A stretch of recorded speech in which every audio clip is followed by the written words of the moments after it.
Ukraine has demonstrated its sheer weight of firepower and now is the time to intensify British help to ensure Putin's forces continue to suffer heavy casualties, the Prime Minister has said.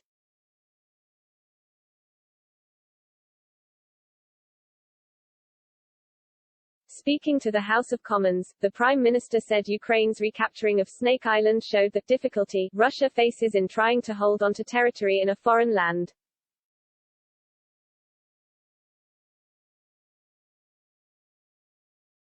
He said it was imperative to take advantage of Putin's overstretched army across the Donbas and reiterated his pledges to the eastern flank of Europe to ensure their security.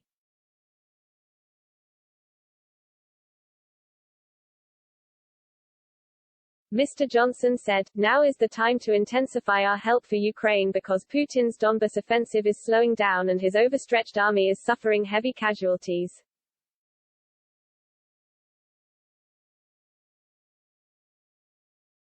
And Ukraine's success in forcing the Russians off Snake Island by sheer weight of firepower shows how difficult the invader will find it to hold the territory he has overrun.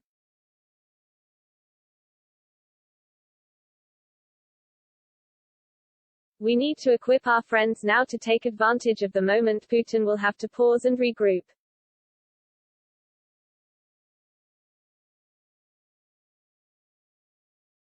So, NATO will supply Ukraine with another £1 billion of military aid, including air defenses, drones and electronic warfare equipment, bringing our total military, humanitarian and economic support since February 24 to nearly £4 billion.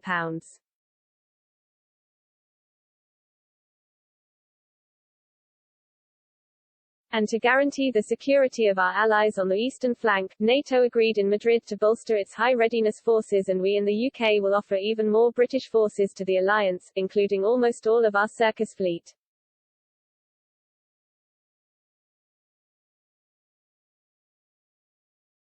We have already doubled our deployment in Estonia and we will upgrade our national headquarters to be led by a brigadier and help our Estonian friends to establish their own regional headquarters.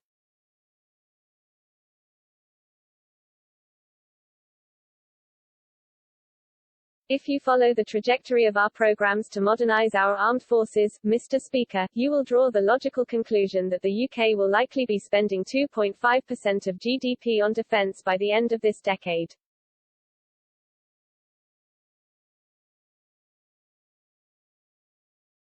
The Prime Minister's statement comes as Liz Truss said today it is Britain and the free world's duty to do whatever it takes to support Ukraine in rebuilding its economy as quickly as possible.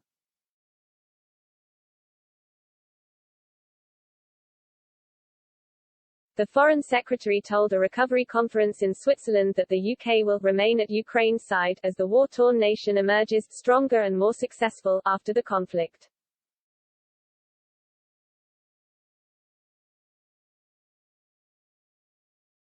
Ukrainian President Volodymyr Zelensky told leaders gathered at the event that rebuilding Ukraine is the common task of the whole democratic world.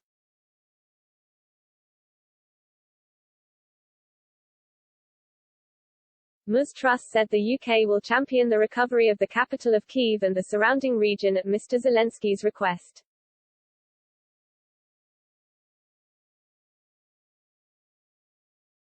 But attempts to recover and rebuild are made more challenging by Russian President Vladimir Putin's ability to strike the capital with missiles as his forces make creeping advances in the east.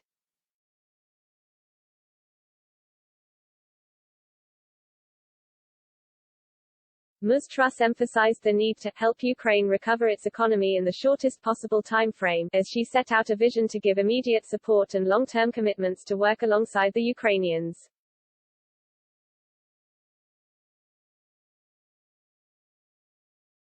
She said, Ukraine's recovery from Russia's war of aggression will be a symbol of the power of freedom and democracy over autocracy.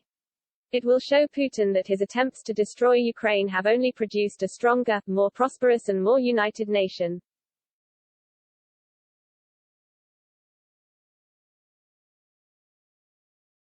The United Kingdom is resolute in its support for Ukraine's territorial integrity, and we will remain at Ukraine's side as it emerges a strong and thriving democracy.